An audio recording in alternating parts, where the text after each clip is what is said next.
morning, everybody. It is day 18, or day one for me, June 12th. I started taking medication today that is supposed to help quickly, I said quickly, with the brain that I have and all the craziness I have. So this is day one slash day 18 of living with anxiety.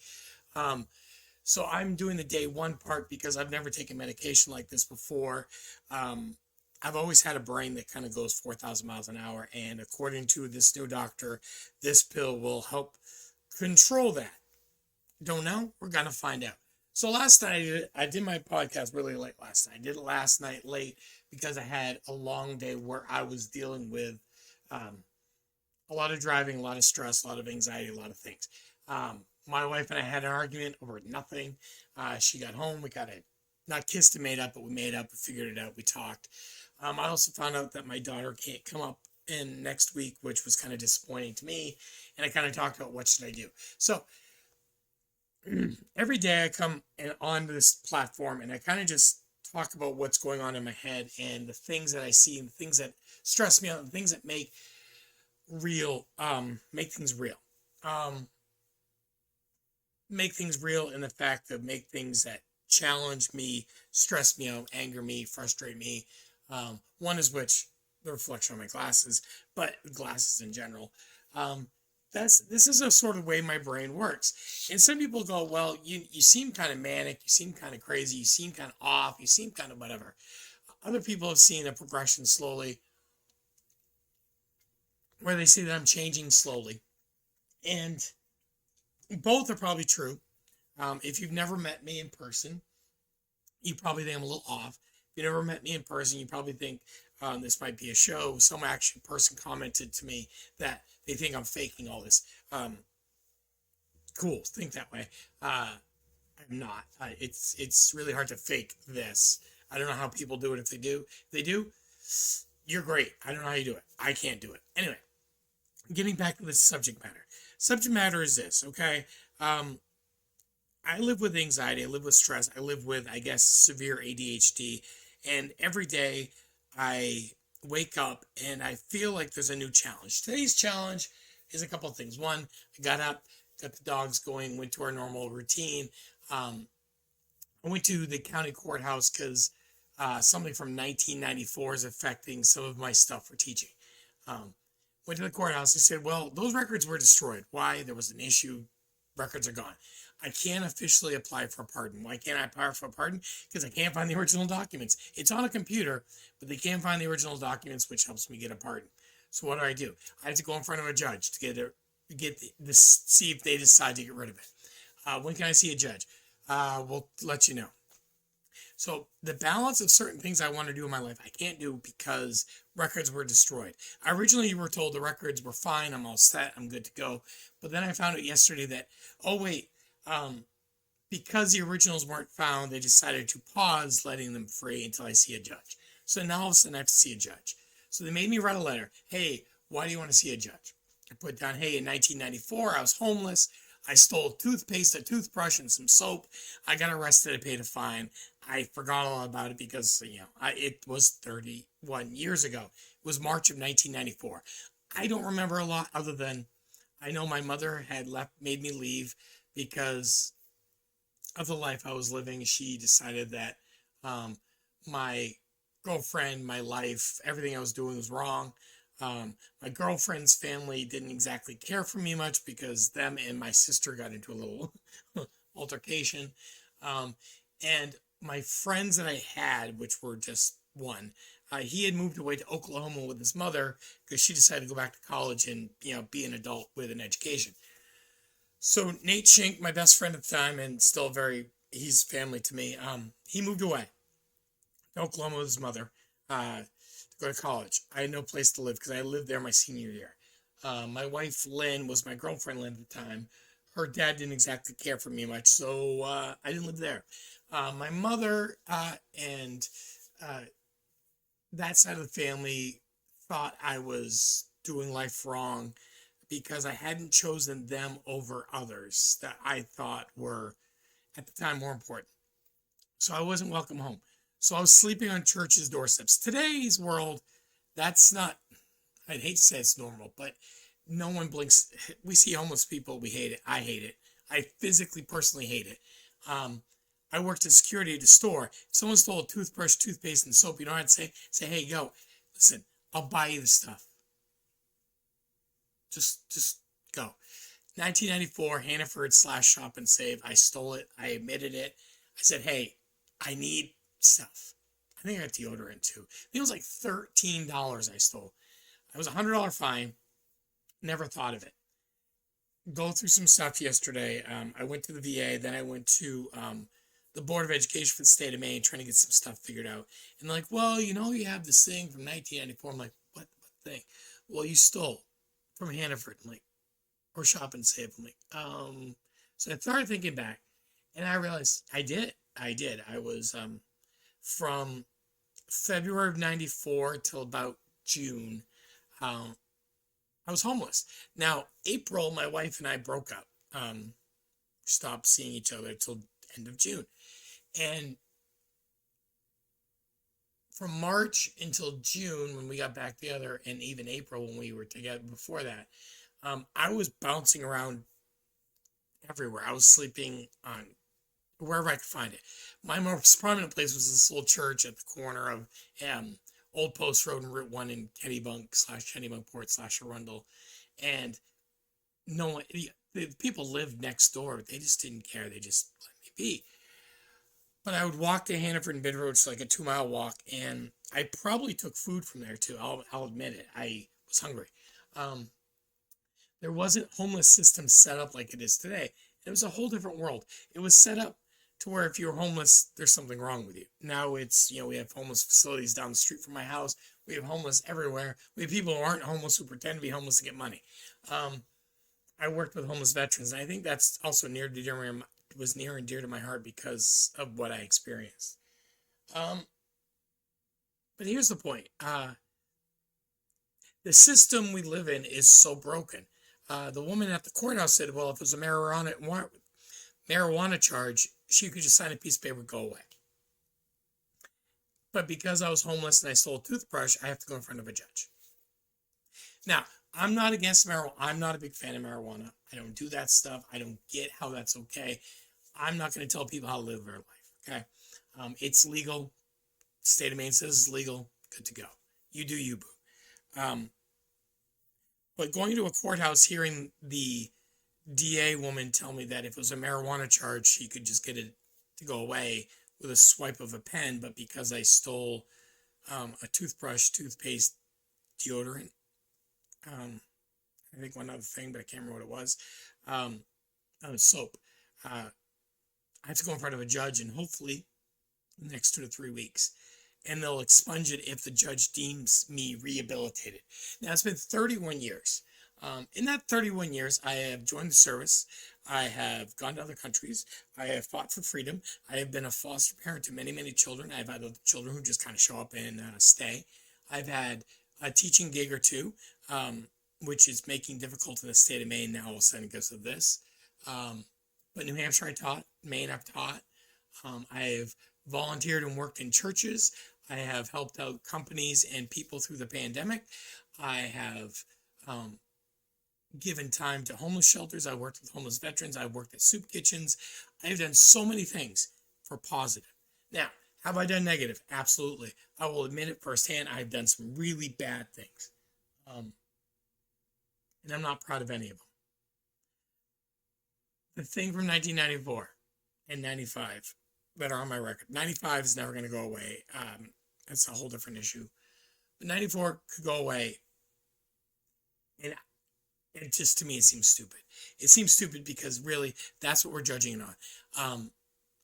We have people who have done worse, but depending on what state you live in, it's either forgiven over time or expunged, or it stays on forever. Jelly Roll said the same thing. Singer. He basically went to his state and said, I can't vote. Why? Because my record will never be expunged. No matter how much good I do, how much time it is, I am always going to be a felon. What I found out yesterday is that a misdemeanor theft from 1994 will always be on my record unless I get a judge to sign off on it. Went to the the board for pardons, and they're like, well, you need the original documents. So I called the courthouse. Courthouse, we don't have the original documents. I said, why? Well, they were destroyed. We had an issue. Gave that letter to the pardon board. So, well, that, too bad. You have to see a judge instead. I didn't want to see a judge. I paid a lot of money to get a pardon. Honestly, I put money in. I'm never going to get that money back. So it's frustrating to me that we are held accountable for our deeds forever in this state. But if I go to another state, those things don't matter at all. It also drives me crazy that I can go to countries all over the world in a green uniform with a gun. But if I try to go there in a car with my wife, I can't do it. It's frustrating that I can go to countries and shoot at their people. Now, Americans can go to Iraq, Afghanistan, Kuwait, Saudi Arabia, Africa, parts of Europe in the last, say, 70 years, parts of Europe in the last 50 years, 40 years, since Clinton. We can send people places with guns and blow them up, and we're welcome. But if you steal a toothbrush, toothpaste, deodorant, and soap, you can't go. So I'm having an issue. I'm going to Canada in 3 weeks. What I'm hoping is the document I got from this Canada saying I can go in is still viable now that all of a sudden 1994 has popped back up. So what I'm trying to do is see the judge before that. So if I get to the border and say, hey, this is showing up, I have a piece of paper from a judge saying, no, it's gone. So that way it doesn't hinder me. Because I'd hate to bring my wife all the way to Canada and then find out, well, something from 94 just showed up. It didn't show up before. It just showed up now. Why? Because they told me that all their lost documents, they had court number cases for. So it's basically a case number, and it's just theft and the fine. It doesn't say what I did. It doesn't show the ticket. It doesn't show anything else. It just says misdemeanor, theft, fine $100. Here's the date. And I think that's crazy. It's crazy because I can't do anything but hope and pray a judge agrees with me. And if I go in there like this, he won't. So day one of this new medication, I am praying to all things holy that that this medication works, one, and two, when I go in there, I can keep myself together enough that I don't tick off a judge. That's a fear. It's a fear because my balance for what I want when I get healthy mentally is at stake. If you've ever done your dream job or ever done something that you're passionate for, and all of a sudden they tell you you can't do it, and you can't do it because of this or because of this, because of this. Say you can't do it because mental health. So you go to the doctor, you get help for your mental health, and then you get better and you're ready to go. And then all of a sudden, something from your past comes up and you forgot all about it. Or you didn't think it was a big deal because it was 30 years ago or 40 years ago or 50 years ago. And they tell you can't do it. It builds up on you because you start thinking to yourself, what am I doing wrong? What did I do to deserve this? Now, I have screwed up. I have not been the best father, best husband, best grandfather, best teacher, best human. I've never... Sometimes you think, what am I doing? What am I doing wrong? Who have I hurt? My wife thinks about jinxes, and I've thought about jinxes, and I don't think they're real. I don't think, God is smiting me for something. I don't feel like the world is against me most of the time, but sometimes it slips. It goes in. I think my sins of the past are causing this. And I've got a lot of sins in my past, and I've tried to work through them. I've tried to ask for forgiveness. I've tried to change my ways. I've tried to become a better human being. um, to not just atone, but to show others that you can be a total, complete idiot. You still can do good. Um, when I lived with Nate, I did a lot of dumb things. I did. His mom, Sharon, amazing woman. Um, they had a lot of grace with me. I was a hot mess. Okay, I was. I did bad things, and I know it. I know it. I lied. I lied my senior year of high school. I said my dad died. Um, why? Uh, Honestly, I spent the summer with him, and when I went home, I'd asked my mom if I could live with him, and she said my dad didn't want me. Um, and so I just said, fine, he's dead. So when I got home, I told everybody he was dead. Now, I told everyone that, and I told everyone that, and I thought, no one's going to care. Everyone cared. Now, I didn't tell my mother that. I didn't tell people that were really like my family that. I told people that I was close to at school that, and teachers that. And I told them that, not for sympathy. And a lot of people say, oh, you told them that for sympathy. No, I told them that um, because in my mind, my father had rejected me, and I didn't want to even think about it anymore. I was done being his son. And it hurt a lot. It hurt me a lot. Now, he came to my high school graduation. People found out he wasn't dead. And a lot of people stopped trusting me after that. And I get that. 100%. I get that. I deserve that. And I lived with that pain for years, that like black cloud. Until my mother passed away and I talked to my dad. And I told him that. And he's like, no, you don't understand. If you would have asked to stay, I would have kept you. I would have kept you. I would have let you stay. It was fine with me. I would have loved it. I believed my mother. Now, if I would have stayed, I would have met Lynn. If I wouldn't have met Lynn, I would have had my kids. I wouldn't have my kids. I wouldn't have my grandkids, and so on and so forth. And my life is good. My life is blessed. I live an amazing life with people that I love dearly. And even when they drive me absolutely crazy, I still love them. I have kids who are all over the world doing crazy, great things. I have people that love me, and it's amazing. I have people who I talked about in other videos who really care about what I think. I have people who I've talked about in other videos and people I haven't talked in other videos who really care about who I am and what I say. I talk about students I have and how they respect me and how they care about me. And here's the reason the whole podcast started. And I've said this story, but I'm going to do a quick version. I'd love for him to watch this some one day, but he probably won't because I don't think he does that. Freshman year of high school, I got asked not to return to my junior high, to my public school. They weren't big fans of me. I did some bad things there too. Enrolled 2 days before school started. Took the entrance exam the day school started. And I was a hot mess. I was addicted to drugs. I was drinking a lot, and I was doing a lifestyle that was not great. And I went to school. My parents didn't want me at that school. My mom and stepdad were going through a divorce. No one wanted me there. My parents didn't.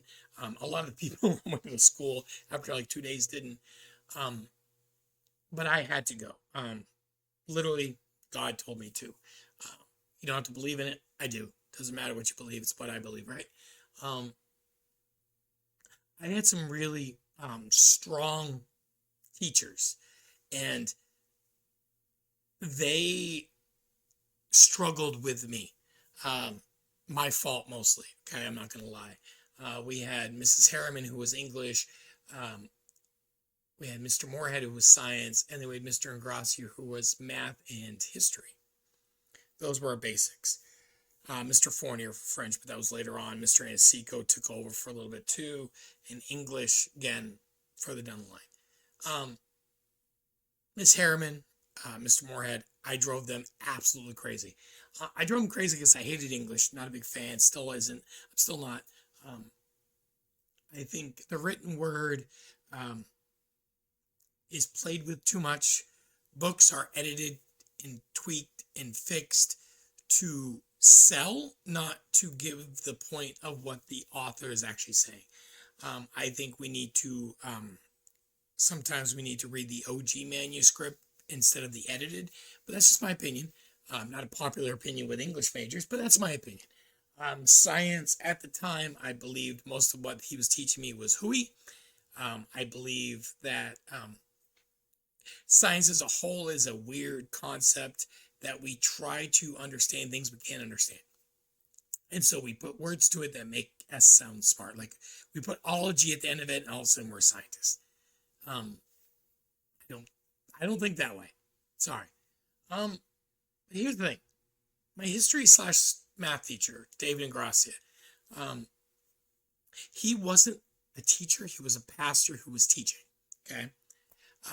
And he had this thought that free thinking, free speaking, free understanding would help us learn more than him lecturing us every day on something that we didn't care about. So math class, I can do fine in math. Math was no problem. Math is 1 + 1 is 2. 2 + 2 is 4. Okay. Algebra, no problem. X, Y, all that crap. I can do that. History, I always struggled with. Why? Because I didn't understand the point. First day of class. Hi, I'm David, Pastor. I'm Mr. Ingracia. I have a wife. I have some kids. I preach at the High Pine Baptist Church, which I don't think it's called that anymore. And he put the word history on the board, History, but he capitalized the S and the H, and then he put a line right through the S, and he says, "Okay, this is the deal. History is not names, dates, locations. It's a story. It's his story." Okay, so he goes back and he says, "Listen, everything connects. It's a story. History is a story that we tell throughout time, and depending on who you're listening to, where you're listening it to, is what history you're going to get. See, history is a story of how God created us, how man screwed up a lot. We fought a bunch. We changed things. We tweaked things. We invented things. We came to grips with things, and we grew and we changed and we understood more while also understanding less." He also was the first person to tell me something that's probably been said for millennia, but that's the first time I heard it. History is written by the victors of wars, not by their victims. We hear about the Holocaust. We hear about Anne Frank. We hear about Hitler. And we think, well, we won the war. Hitler bad. Hitler's bad. Okay, I have had podcasts taken down because people have thought that I've said Hitler's a good person. No. If Hitler won, though, would we be looking at the same? Probably not. In today's world, we call people Hitler out of randomly. There's been very few people who are Hitler. Donald Trump is not Hitler. He's not killing 6 million Mexicans because of because they're from Mexico. Okay, he's not a nice guy, but he's not killing 6 million of them because of where they come from. Mussolini, bad guy. Italians loved him. Italians now hate him. History. World War I, same thing. We call it the Spanish flu. The pandemic that killed a gajillion people in 1919. The Spanish flu, we call it that because the people who sailed around the world passed the pandemic that came out of Spain. They got the sickness from other places, but they sailed out of Spain, so we call it Spanish flu. Here's the battle I have every day is I look at these events. I look at the things that shaped me. And I go to myself, again, going back to the original concept of this. I'm going to go in front of a judge. And I'm going to say, "Listen, Judge, thank you for hearing me. 1994, I screwed up. I graduated high school. I had no place to live. I was hungry. I was dirty. I was grimy. I wanted to take care of myself. I had no other option. I lost my job. I had no family that could take care of me. Because I was homeless, they gave me a fine and took me away to jail, and I took care of it. Sorry. But now this is ruining my life. It's ruining the chances I have to be something even better from 30 years ago. And I can tell him everything I've done, everything I've experienced, everything I've gone through. He doesn't have time for that. What he wants is the facts. But see, that's what we've lost. Okay. If you go by me, the person, from the day I was born to today, there's a long history of stories there. There's things that have made me who I am. From my parents divorcing, to my dad moving to Florida, to my stepdad coming in, to my Uncle Tony being in my life for a long time, to my stepdad leaving, to me leaving my house, to me going to a private school, to me finding my love of my life, my wife, to me having my children, to getting married, to having more children, to taking in extra children, to joining the military, to deploying to Afghanistan, to crazy things happening in Afghanistan, to coming home and getting more kids, to having injuries on my body and having them being taken care of, to getting my degree to be a teacher, to then being told you can't teach in this state, but you can teach in this state because this state doesn't care, but this state does. All of that makes me who I am. All of it makes me who I am, and that's what I have to do. And so who I am is this, okay? I've tried for years. I've tried for years to change. I've tried for years to be better. I have tried for years to not fix who I am, but show that I am trying to be better. Because of the household I was raised in, I felt like I needed to be a better parent. I needed to show up more. I need to be there more. I need to help more. And that has helped me most of my life. Not all of it. Some of it is, I've overdone it. I also felt like my parents weren't involved in my life in activities, so I've always tried to be involved in activities. The day I got home from deployment, the next day. The first day I got home from deployment, I spent with a woman who was dying. Her name was Janet. Amazing lady. She had cancer, and anyway, she was waiting for me to get home. I got home, she passed away shortly after. Then that night I spent with my wife, because she's my wife, and she gets first dibs. The next day, spent the day with my wife. My kids had a play, and it was called Murder at the Pie Auction, I think. Anyway, I surprised them in the middle of it, because I wanted to show them that I cared enough. I tweaked everything, my whole schedule, everything when I got home. I could have stayed at Fort Dix, got some stuff fixed because I had medical stuff going on, paperwork stuff going on. I said, no, I got to be there for my kids. So I gave up all of my health stuff, said my kids, I need to be there for my kids. And I did that for the first 2 years after I got home. I didn't work great. My work ethic was horrible. I worked jobs, but I was really bad at them because I kept stopping them or losing them because I wanted to spend more time with my kids. I missed them. I had gone basically 2 years without seeing them, and I said, screw this job. I don't need it. What I need is this. And then after that, I got hurt. I had a panic attack, and I went after my kids. They were in a hotel. And I kicked down a door and lost it. I ripped the door off the hinges. It was bad. And my wife told me, basically that was the straw that broke the wife's back. And she said, you need to get therapy. And I got therapy, and I realized, hey, I'm dealing with some stuff. And then I went to the VA again, and I got my rating, and I got my health care, and I got things taken care of. But see, here's the thing. 1994 was 31 years ago, and all the craziness that's happened then, I still am dealing with 1994. So that's the deal. I will continue to push to be better. I will continue to do more. I will continue to be better. I will continue to do my best to show the world that you can be a little batcrap crazy and still be okay, still be successful, still live a life with a family, with kids, with friends, with that. Okay. Um, I'm still going to be who I am. And I'm hoping the day I go to court, this is better. They told me I'd feel something pretty quickly. I don't know yet. Maybe tomorrow, maybe later today. I'm hoping this works. I really am. I'm hoping that I can get the help I need. I signed up for group therapy with the vet center. I'm hoping that starts next week, I think on Thursday. And I'll do that.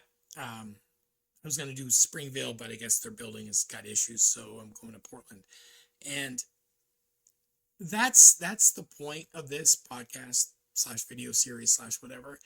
I'm not trying to put down anybody. I'm not trying to anger anybody. I'm not trying to make anybody upset.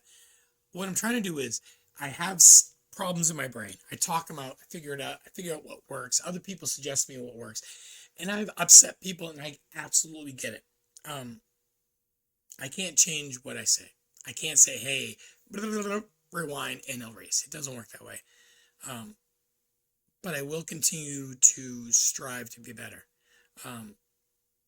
I want you all to subscribe. I've had a lot of views lately. My viewer numbers are going up and up and up. I don't know if that's because I do it every day, or it's because more people are watching, or if it's because I have cool graphics that I'm trying out every day, or if it's just YouTube feels sorry for me and gives me numbers. I'd love you to subscribe, hit the like button, leave me a comment, do any of that stuff. But even if you don't, it's okay. What I want is, if I'm saying something that makes sense to you, please let me know. I want you to take it and use it. If something hits you and goes, wait, I'm dealing with that too, and I've done this, and maybe I should try that. Do that. If I'm giving you a suggestion that hits home, I don't care if you like, subscribe, or comment. I want you to be better. And I want to be better. So that's why I always ask people to comment. I get comments on Spotify, I get comments on YouTube, I get comments on my Facebook link. It's all different things I comment on. But the big point is this: I need to see progress in myself. And right now I haven't. Others have told me they see it. I haven't seen it yet. And I'm nervous. I'm nervous about going in front of a judge. I'm nervous about being like this when I do. And I'm nervous about disappointing the few people in my life that have stuck with me through all of this. I have 9 kids, and I've disappointed every one of them. Multiple times, probably. I have a wife of 30, almost 31 years, and I've disappointed her many, many times. And I don't want to. I don't like to. I know there's parents out there and spouses out there that don't care. It's my life, and if they don't like it, it's not my life. I was put on this planet for others. And those others are important to me. Everyone from, Grace to, Abby to Cameron to Chloe to Haley to Golden Child, Piper, Hayden, Sean, Josephine, Victoria, Lynn, David, and Gracia. He's pretty important to me. My dad, my sisters. I was put on the earth to be part of their lives, to be part of their story, not to be a main chapter. I mean, if I'm a main chapter in your life, I'm sorry. I wish you had more in your life that could fill it. But to be a footnote, to be somebody that was part of your life enough that maybe I helped you see something for a day that was better. If it's from learning what a category mistake is, to whom Melchizedek is, to learning about the presidents, to the elements, to the Civil War, to what the word secession actually means, to the Revolutionary War and what Hamilton really means, not just the musical, to World War II, to World War I, to the Maccabean Revolt. to caring about kids who no one else cares about, to being a father to those who have no father, to being a brother, to being a son, to being a husband who cares. That's why I was put on the planet. I'm not here so I can get a gold star. I am here to help others in my life get a gold star. And that's what I'm trying to do. And that, I say and a lot and so a lot. I've realized that through all this too. That's my journey. And my journey is to help you, help others get their gold star in life. Because anyone, doesn't matter if you're a genius or you score a 13 on a geography test. It doesn't matter if you're the best softball player in the world or you play and you break a bat or you knock your tooth out it doesn't matter. Doesn't matter if you're good at basketball, you're the best, you're like Jordan or Bird or LeBron, or if you're just some schmuck at the end of the bench, or you're so bad you're not even on the bench. You're part of someone's story, and I hope I've been part of yours, even if it's for 27 minutes or 35 minutes or 12 minutes or whatever it is. Because I respect everyone that listens to this and gives me a shot. I also respect everyone who gives me a shot once and hates it and doesn't show back up. Because you know what? At least you gave it a shot. You can't hit the shot you don't take. So that's it for today. Tomorrow, I will be day 2 on the meds. Anyway, thank you all. Till tomorrow. It's the category mistake, living with anxiety. Day 1 of pills. Hopefully day 2 is even better.